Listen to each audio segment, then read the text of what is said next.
Today we will talk about the casting couch in Hollywood, a powerful man without whom it was almost impossible to enter Hollywood. Some actresses even referred to him as a god. I just want to thank God, Harvey Weinstein. But this man was, and still is, a predator and kingmaker of Hollywood. I would like to thank Harvey Weinstein. Thank you, Harvey Weinstein. Especially Harvey Weinstein. Harvey Weinstein. Harvey Weinstein. Especially Harvey. Harvey Weinstein. Harvey Weinstein. Harvey Weinstein. Harvey Weinstein, without whom it was extremely hard for women to get into films. He exploited many actresses and took advantage of them to help them get movie roles. Harvey had his own company, which he later sold to Walt Disney. After that, his vile games began as he became the co-chairman of Walt Disney. It wasn't, however, until 2017 that Harvey finally was outed by the New York Times report of 8 settlements made in regards to him. This video contains discussions about sensitive topics, including sexual abuse, rape, and assault. Viewer discretion is advised. The content is intended for informational and educational purposes only and may not be suitable for all audiences. If you or someone you know has experienced sexual violence, please seek help from a trusted professional or organization. Let's work together to create a safe and respectful environment for everyone. So let's deep dive into this massive rabbit hole where you might get tired, but the list of victims will never end. The piece of shit who was responsible for the misery of more than 80+ victims. Harvey Weinstein's story begins in the Flushing neighborhood of Queens, New York City. He is the son of Max Weinstein, a diamond cutter who passed away in 1976, and Miriam Postel Weinstein, who died in 2016.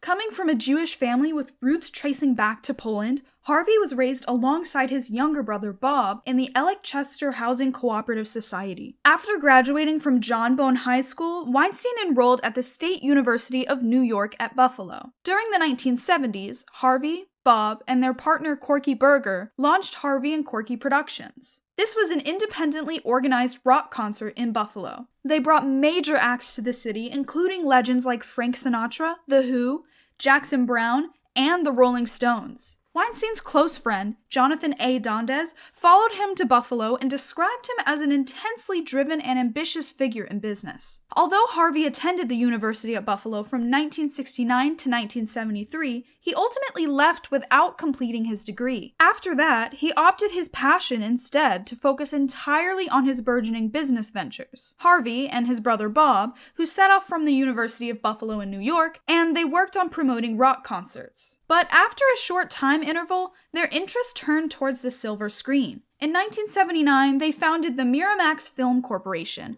named after their parents, Miriam and Max. At first, the brothers sought to license and sell movies, and, in Harvey's charge, began to venture, picking odd and provocative ones. That was a smart bet indeed. They won Lies and Videotape, a gritty movie that opened Miramax's first big opening show business in 1989. As the 1990s progressed, Miramax's impact increased exponentially. The Weinsteins went into production, with Harvey being the bright. He was the persona and face of the company. In 1993, the Walt Disney Company acquired Miramax for about $60 million, but the brothers were allowed to stay on as co-chairmen. Success came quickly for both of them. The brothers produced such critical masterpieces as in 1994 Quentin Tarantino's Pulp Fiction and in 1995 Smoke. In 1994, Pulp Fiction was a breakthrough film for Harvey Weinstein's company, which was independently financed. The movie won the Oscar for Best Original Screenplay, and its writer, Quentin Tarantino,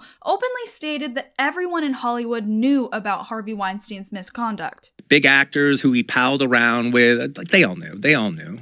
By 1997, Miramax had gotten its first Academy Award of Best Picture for The English Patient, which was released in 1996. Harvey continued his hot streak of hits, including the classic titles that starts from Good Will Hunting, released in 1997, followed by 1998 released Shakespeare in Love. Shakespeare in Love won an Oscar for Best Picture, and at last The Cider House Rules in 1999. At the end of the decade, Miramax's films had tallied nearly 40 Oscars. By now, Miramax had gone from a distributor to a mini studio. With annual box office revenues surpassing $1 billion, Harvey aimed to expand the company's reach. In 1998, he expanded his business by launching a television division, diversifying into the world of broadcasting. The following year, he ventured into publishing with the debut of Talk Magazine, a joint effort with Hearst Publishing that gained significant attention. By 2000, his portfolio grew further with the creation of Talk Miramax Books, adding a literary dimension to his rapidly growing enterprise. While these ambitious projects struggled to take flight, critics began to question whether Harvey Weinstein's relentless focus on expansion and diversification was compromising Miramax's core identity, its feature films, the very foundation on which the studio was built.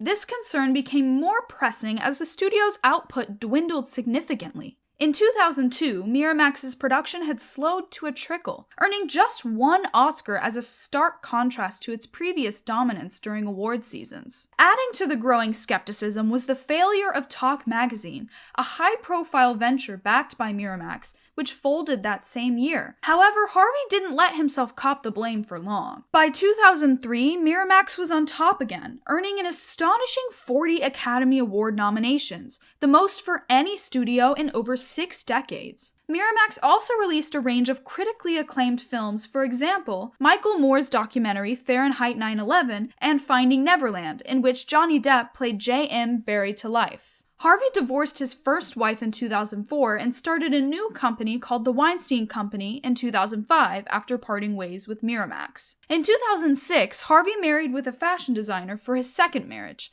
By then, it was an open secret in the industry that working with Harvey Weinstein was better avoided. Courtney Love even publicly warned women to steer clear of Weinstein's parties, saying that they should never attend if invited. Harvey Weinstein invites you to a private party and Four Seasons downtown. Despite all these allegations, no action was taken against him until 2015. In fact, whenever anyone tried to take legal action against him, Weinstein would ruin their lives completely. He was truly a despicable person. In 2015, an Italian model named Ambra Gutierrez collaborated with the New York Police Department for a sting operation against Weinstein. In the recorded audio, Weinstein appears to admit to groping Ambra Battilana Gutierrez and tries to coerce her into joining him in his hotel room. During the recording, Gutierrez asks why he touched her breast the day before, and Weinstein apologizes. Why yesterday you touched my breast? Oh, please, I'm sorry. Just come on. I'm used to that. Come on. Are you used to that? Yes, come in. Weinstein repeatedly pleads with Gutierrez to stay,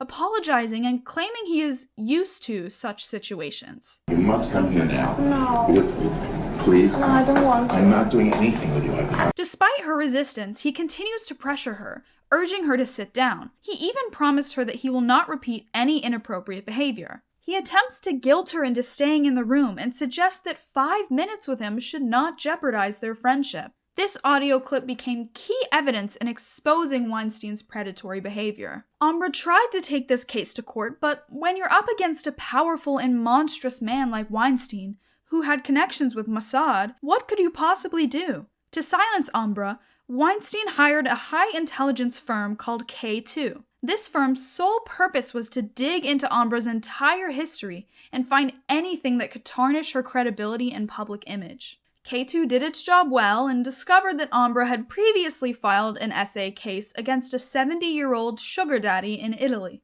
Once this information surfaced, everyone started labeling Ambra a blackmailer. Even the Manhattan District Attorney's Office refused to prosecute Weinstein at the time, claiming there wasn't enough evidence to make a case. Following this, Harvey paid Ambra $1 million to destroy the incriminating recording and made her sign a non-disclosure agreement, warning her that even if she spoke out, no one would believe her. On October 5th, 2017, the New York Times released a bombshell article that shook Hollywood and beyond. Decades of allegations of sexual harassment against one of the industry's most powerful producers, Harvey Weinstein, had finally been unearthed. Among the first to come forward were actresses Rose McGowan and Ashley Judd. They shared deeply personal accounts of their experiences. Weinstein had allegedly forced women to massage him, watch him nude, and even commit other unsavory acts, often to enhance their careers. He made a public apology relating to the article. This man showed his narcissist behavior and admitted causing a lot of pain. Nonetheless, he refused allegations of the harassment he caused for almost 3 decades. In this statement, he also declared his intent to take a leave of absence in the Weinstein Company and take therapy sessions. 3 days after the article came out, the board of the Weinstein Company acted swiftly. They announced Weinstein's termination effective immediately. The reason behind this was said to be new information about misconduct, which had come to their attention. The very next day, British actress Romola Garai shared her unsettling experience with The Guardian. She described feeling violated during an audition with Weinstein when she was only 18. Romola recalled this traumatic experience and said that when he answered the door to his hotel room wearing nothing but a bathrobe, she was traumatized and immediately left the room.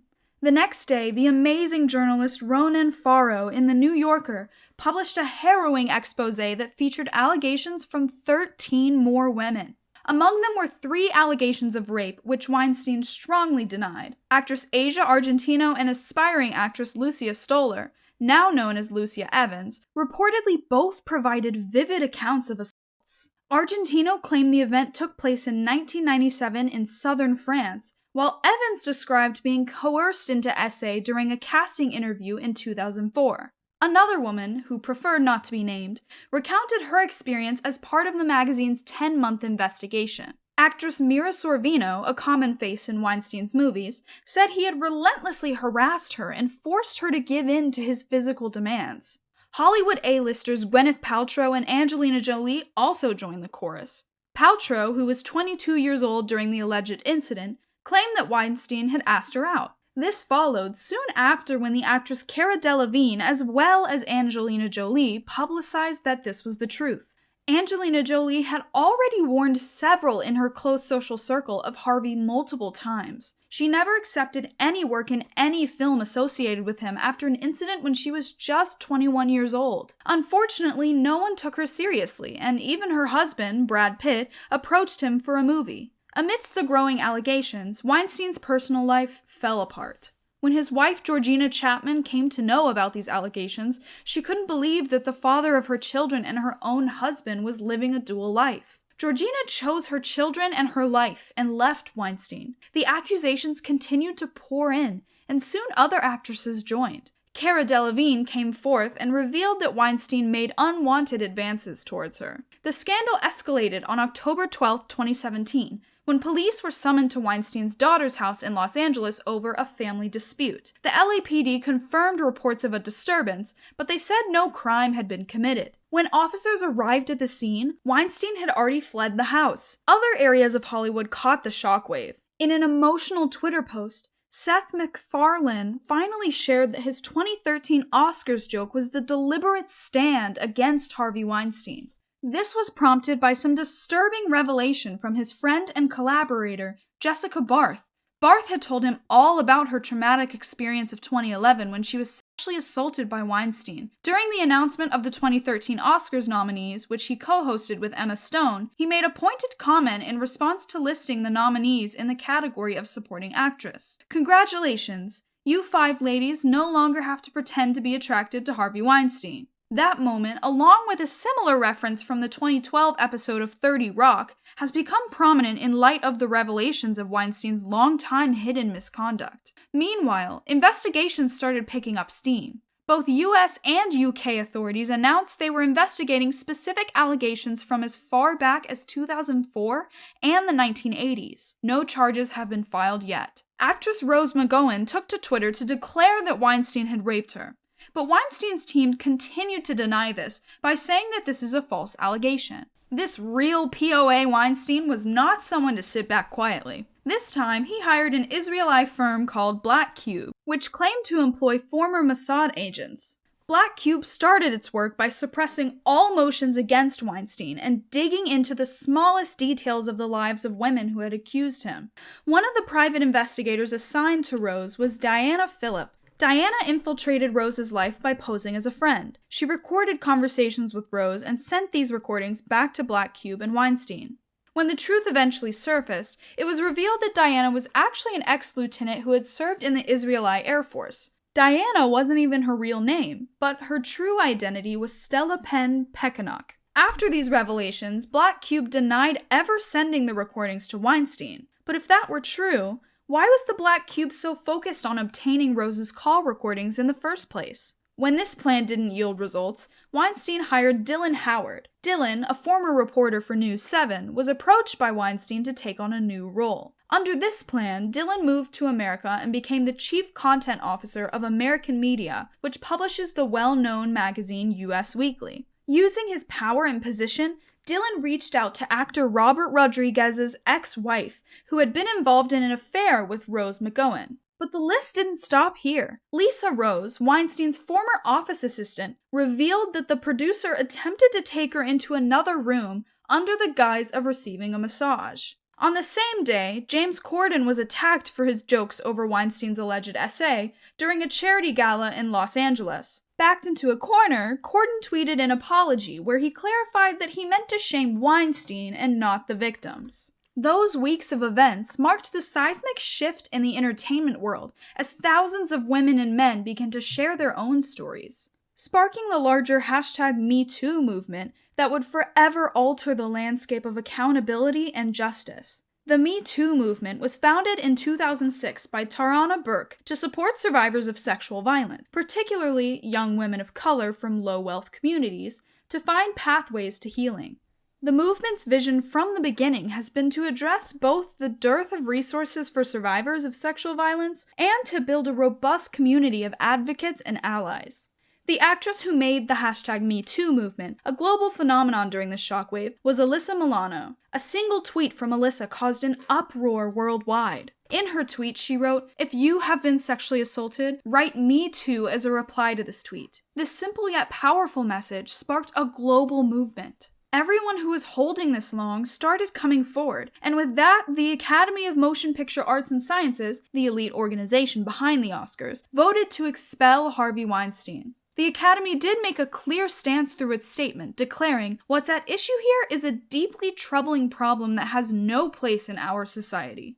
This move in turn caused a wave across the industry, as more people spoke against Weinstein's deeds. An actress, Alice Evans, who was interviewed on BBC Radio 5 Live, claimed that Weinstein had made indecent comments about her. Kate Winslet revealed that she had consciously decided not to thank Weinstein during her 2009 Oscar acceptance speech for The Reader. Reflecting on this moment, Winslet told the Los Angeles Times, "I remember being told, make sure you thank Harvey if you win. And I remember turning around and saying, no, I won't." She always slays. British actress Lysette Anthony came forward with a deeply personal account, stating that Weinstein had raped her in her London home during the late 1980s. Another unidentified woman alleged that she had been raped by Weinstein in 1992. As all these stories emerged, filmmaker Woody Allen expressed his thoughts, saying he was sad for Weinstein, a comment he later clarified. In a statement, Allen explained, "When I said I felt sad for Harvey Weinstein,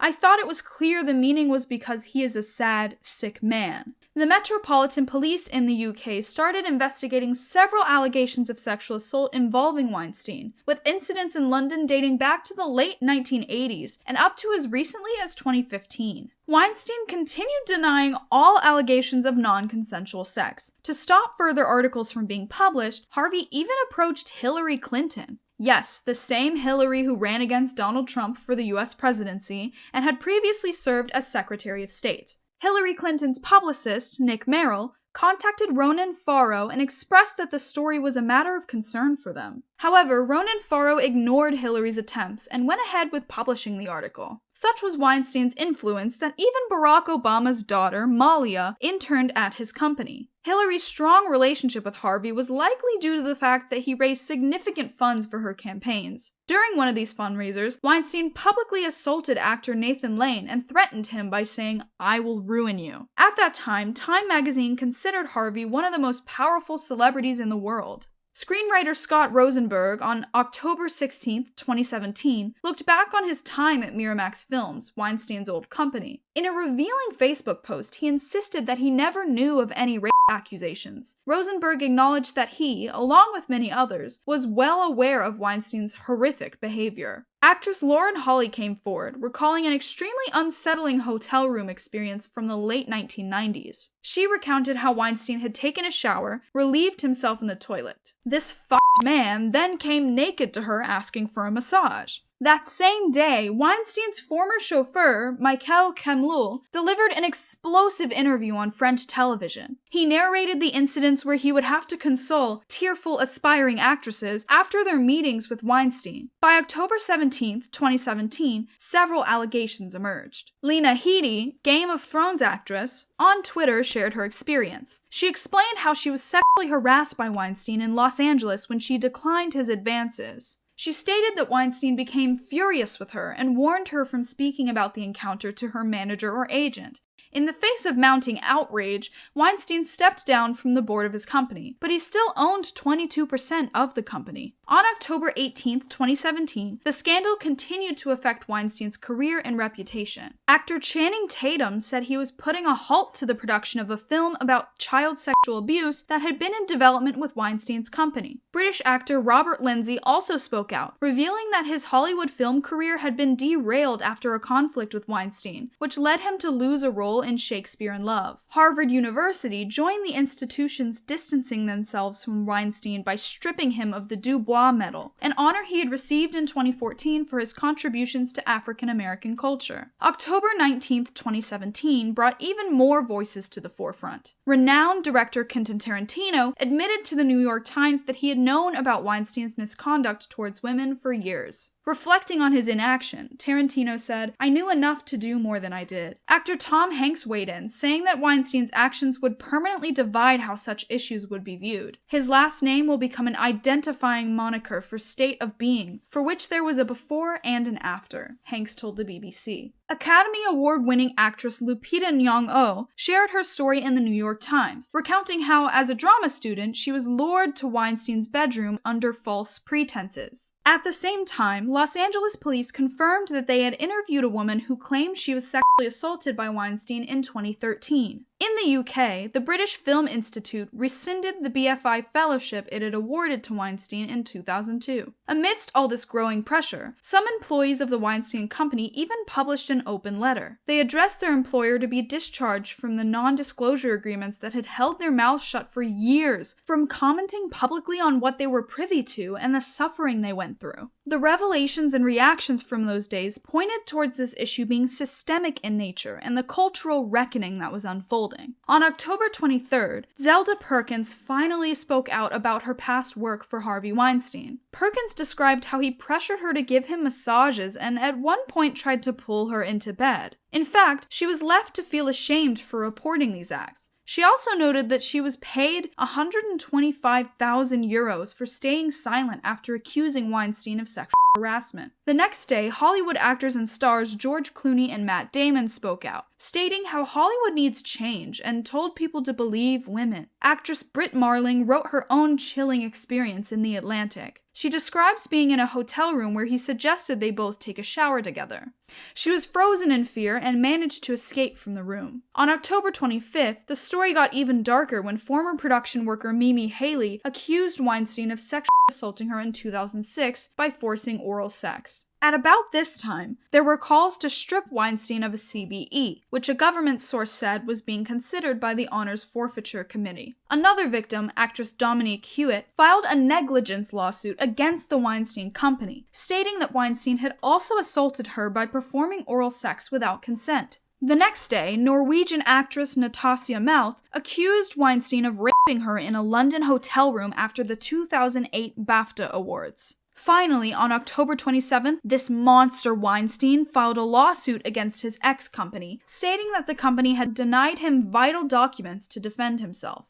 Actress Annabella Sciorra accused him of raping her in her apartment in early 1990s. Daryl Hannah, a Kill Bill actress, spoke out as well. She alleged that Weinstein had harassed her and tried to enter her hotel room during the movie's promotion. On October 28, 2017, Rose McGowan said that she had rejected a $1 million offer from Weinstein to make her keep quiet. At the same time, the New York Times published fresh allegations against Weinstein from a period when he worked, in the 1970s, as a concert promoter in Buffalo. On October 30th, 2017, the Producers Guild of America expelled Weinstein. The guild called Weinstein's behavior reprehensible and the actions unprecedented. On the 1st of November, another Canadian actress sued Weinstein regarding 2 alleged sexual assaults that occurred in Toronto in the year 2000. She has been referred to as Jane Doe, seeking an amount of 14 million Canadian dollars in damages from Weinstein. Just one day later, Boardwalk Empire actress Paz de la Huerta, during an interview at Vanity Fair, claimed that Weinstein raped her twice in the year 2010 in New York. On November 3, 2017, New York police declared publicly that they have gathered credible evidence against Weinstein.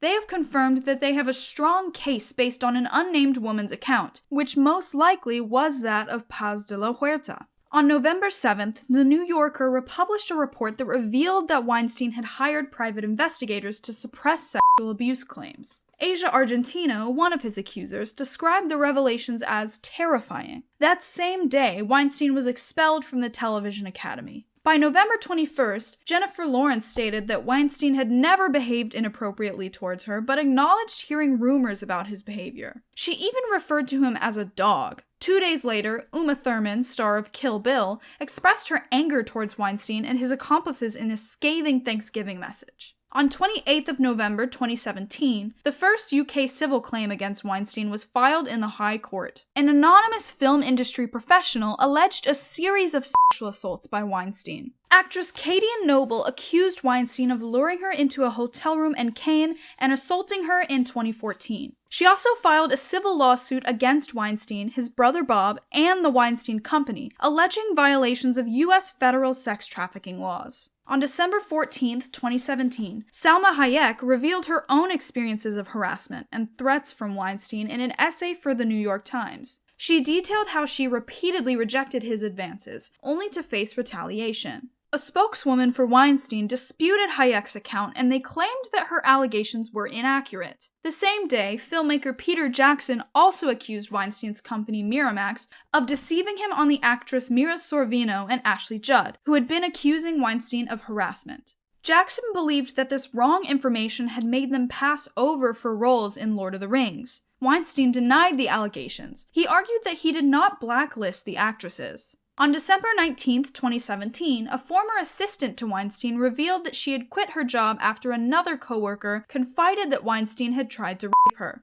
Zelda Perkins, the assistant, claimed she had tried to expose his actions but was told by lawyers that it was futile, and she can't do anything because she was not even part of this massive problem. Meryl Streep addressed criticism from Rose McGowan, who had accused her of being complicit. Streep said that she was not aware of Weinstein's behavior when she was working with him. Actress Ashley Judd, on January 15, 2018, was interviewed by the BBC's Hard Talk program. She told about her experiences with Harvey Weinstein. According to her, she never feared him, a stance that may have angered Weinstein and thus set out to ruin her career. On February 2, 2018, the British Academy of Film and Television Arts, also known as BAFTA, finally expelled Weinstein, ending a long-standing association with the disgraced producer. Finally, on February 3, 2018, Uma Thurman released to the world all the information she had been accused of holding against Weinstein for so long. She spoke tearfully in the New York Times that he had thrown her to the floor and forced her to look at his erect penis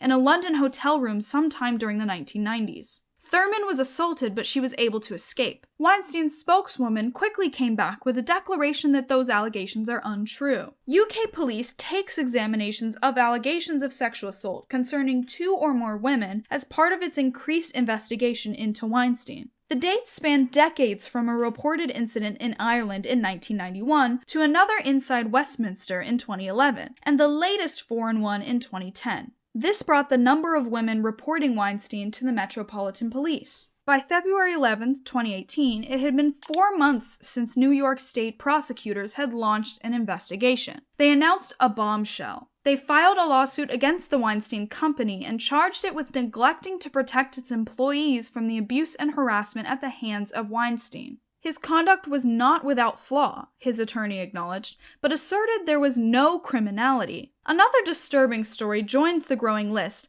as producer of the film that won the Golden Globe, My Week with Marilyn, David Parfit, steps out and claims Weinstein physically attacked him. According to Parfit, Weinstein went ballistic after a test screening received excellent marks from the audiences, while the producer was skeptical of the final cut of the film. In another incident, the 10th woman steps forward and files a complaint with the British police. The woman voiced her allegations against Weinstein for sexually assaulting her in central London in the mid-1990s. By March 20th, 2018, months after the storm, Weinstein's old company filed for bankruptcy on official terms. It is officially an end to an era that was once synonymous with Oscar-winning films. Ashley Judd amplifies her fight for justice when she files a lawsuit against Weinstein. She accused him of conspiring to destroy her career as an act of revenge for rebuffing his unwanted sexual propositions. On May 10, 2018, Georgina Chapman, Weinstein's estranged wife, broke her silence in an interview. She said she never suspected anything of his behavior, calling herself naive. When the scandal finally broke, she said she felt so humiliated and so broken. Weinstein's lawyer, Benjamin Brafman, took to BBC Radio 5 Live to declare that many of the allegations against his client were legally defective or factually not supported. He further assailed some of Weinstein's most vocal critics as dishonest about their claims. It was on May 25, 2018, when the law finally caught up with Weinstein. He turned himself in before New York police, based on charges of sexual misconduct, rape, and multiple accounts of sexual abuse only against 2 women. Next day, Weinstein was released on a $1 million bail. In the release, Weinstein also agreed to live under electronic monitoring, wearing a GPS device, and gave up his passport. One of his survivors says the day was amazing for all of Weinstein's survivors. By May 31, 2018, a New York grand jury indicated Weinstein for rape and criminal sexual act that advanced the case towards trial. He was charged regarding 2 separate alleged incidents, one dating back to 2004 and the other in 2013. The identities of the women involved were not published. June 5, 2018 marked the peak of Harvey Weinstein's battle through the courts. In the New York Supreme Court, Weinstein formally pleaded not guilty to rape and sexual assault charges. This day also clarified one of the accusers behind these charges, Lucia Evans, a former actress, was identified through her lawyer. She was one of the identified women. In 2004, Evans had already publicly accused Weinstein of sexually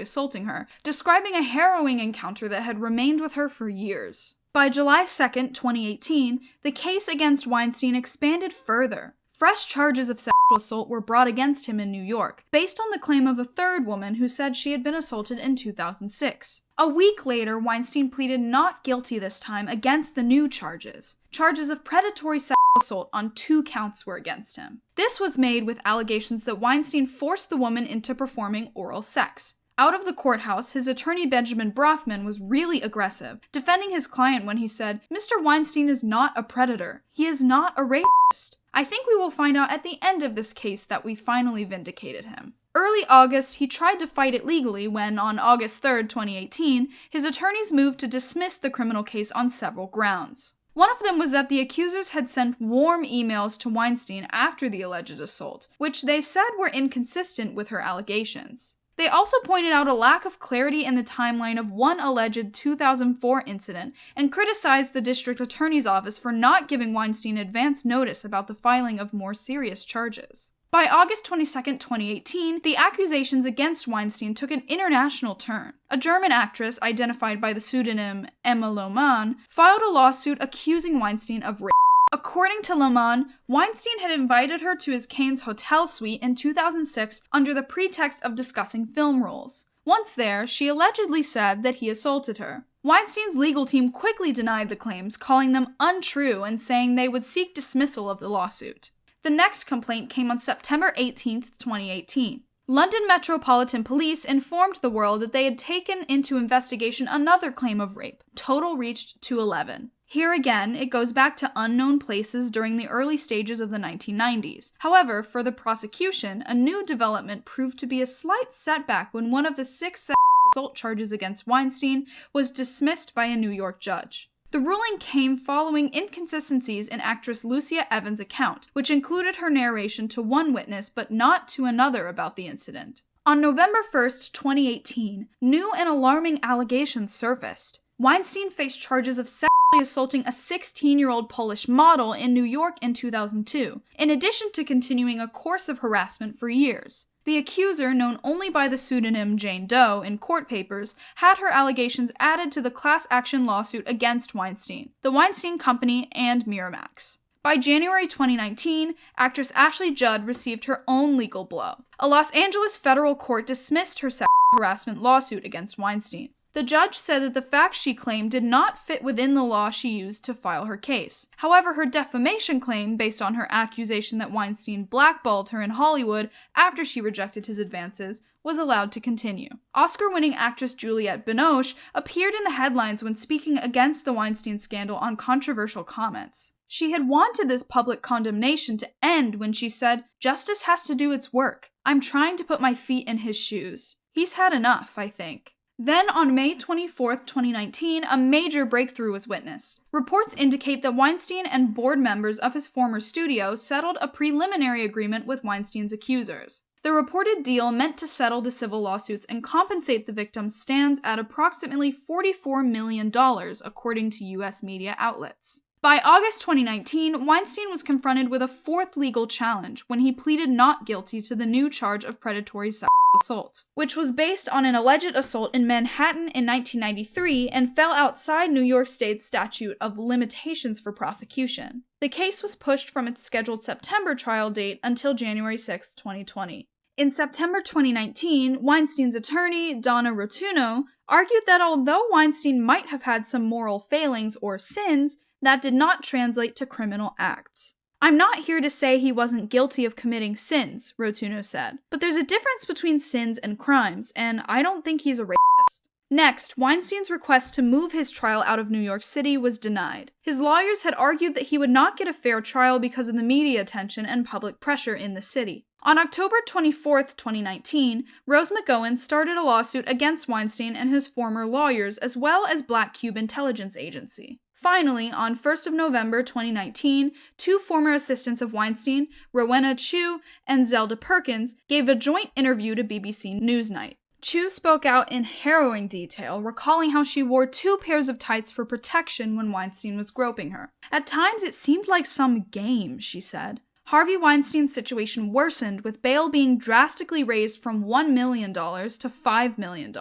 This occurred after the prosecution's argument that he had tampered with or cut off an electronic ankle monitor multiple times. His lawyer attempted to downplay the problem by explaining the violations as attributable to technical errors. Weinstein made a court appearance on his walking frame. His legal counsel stated that he was getting ready to undergo back surgery scheduled for that week. At about the same time, a settlement which had been proposed since May came close to being agreed upon. This agreement proposed a payout of $25 million to nearly 30 actresses and former employees who had accused him. However, the wording in the agreement has angered some of the plaintiffs and most of the lawyers representing the defendants, who describe it as enormously insufficient. Settlement would remain pending for final approval. A week later, Weinstein again made the headlines. Weinstein gave an interview to the New York Post. In it, he boldly claimed that he had been a trailblazer for women in film, declaring, "I have overseen more movies directed by women and about women than any filmmaker. I pioneered it." He deplored that his work would be lost in the wake of the accusations made against him. This attempt at rewriting the narrative was met with fierce pushback.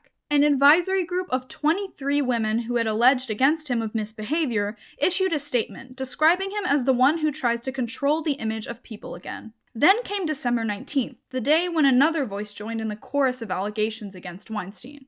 Kaja Sokola, former model, brought out an accusation that she was sexually assaulted by Weinstein when she was just 16 years old. Although she had been part of a previous class action lawsuit, she opted out of that group and filed her own case, rejecting the proposed settlement as neither fair nor just. Sokola's decision brought fresh attention to the claims, despite Weinstein's former lawyer having dismissed her allegations as preposterous back in 2018. When the new year started on January 6, 2020, a New York courtroom provided a venue for the trial of Weinstein. He stood frail and limping over the court, with the assistance of a walking aid, while outside famous figures like Rose McGowan and Rosanna Arquette led protests outside demanding justice. In the meantime, on the West Coast, Weinstein was charged by DAs with the sex offenses of raping 2 women, independently, in the year 2013, thereby complicating his legal proceedings. Finally, on January 22nd, the actual trial began, after the juror selection had been completed. The whole courtroom was captivated through graphic opening statements of prosecution.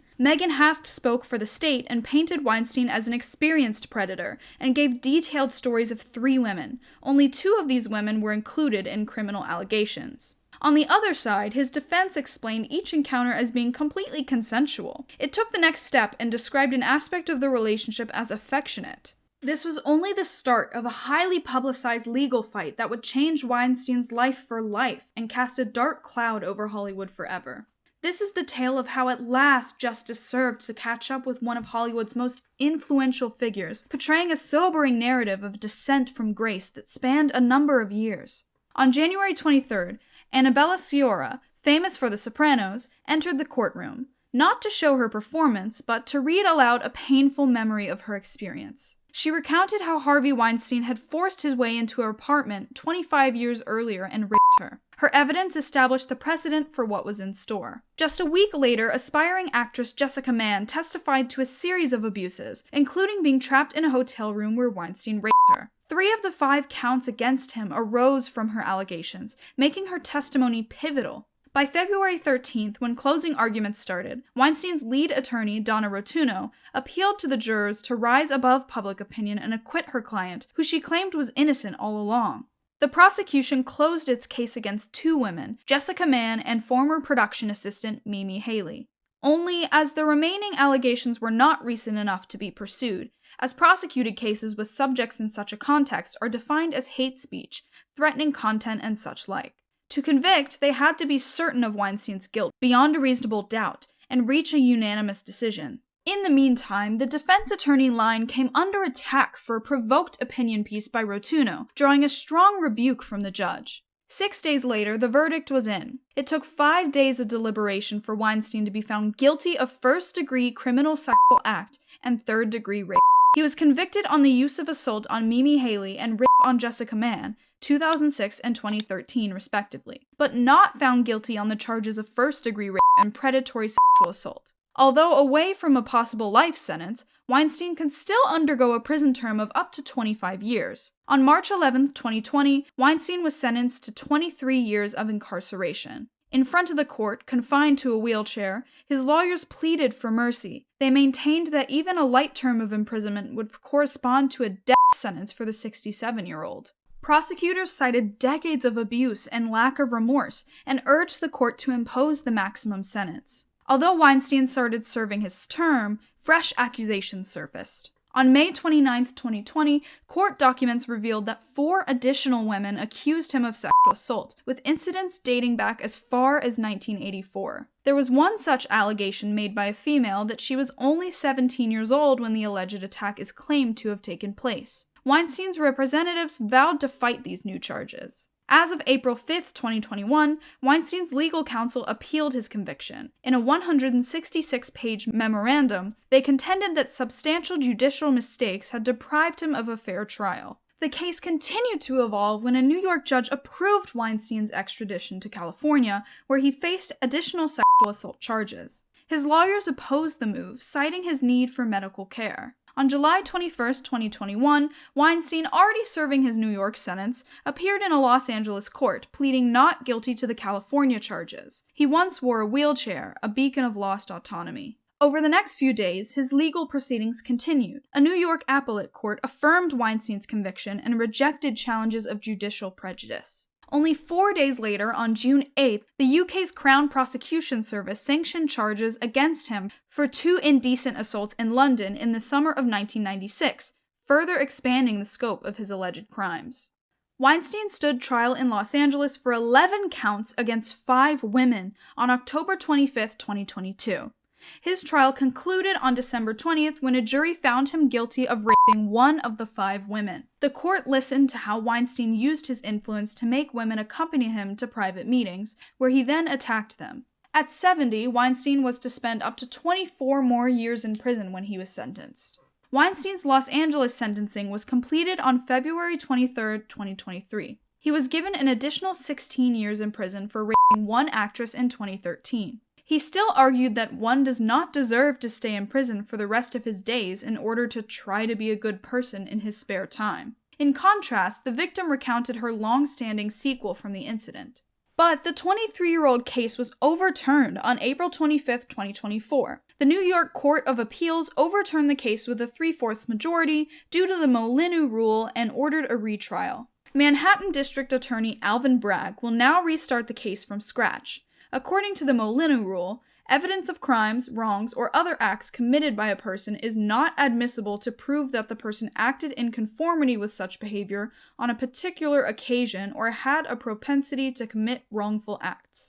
However, this evidence can be admissible when it is more probative than prejudicial to establish aspects such as motive, opportunity, intent, preparation, common scheme or plan, knowledge, identity, absence of mistake or accident, or conduct closely tied to the charge acts. It can also provide necessary background information or complete the narrative of the case. In this case, 3 women claim that Harvey Weinstein had also assaulted them, but these women were not directly involved in the case.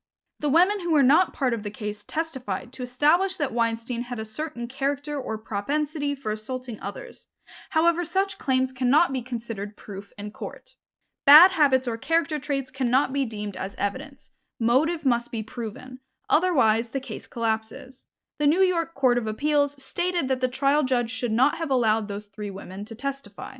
However, California law specifically allows such testimony, permitting prior bad acts or similar behavior to be admitted as evidence in sex crime cases. While the New York case has no direct impact on the California case, escaping from these allegations remains challenging for Harvey Weinstein, though not impossible. This is because Weinstein has access to the best lawyers and powerful support. Interestingly, Weinstein's company's official contract stated that if Weinstein behaved improperly, he would have to pay the company $250,000 for the first instance, $500,000 for the second, $750,000 for the third, and $1 million for any subsequent incidents. Essentially, Weinstein had free rein to misuse his power as long as he compensated the company for the collateral damage. Here's another interesting aspect. The women fighting the case against Harvey Weinstein were represented by lawyer Gloria Allred, while Gloria Allred's daughter, Lisa Bloom, was providing legal advice to Weinstein and, in fact, tried her best to defend him.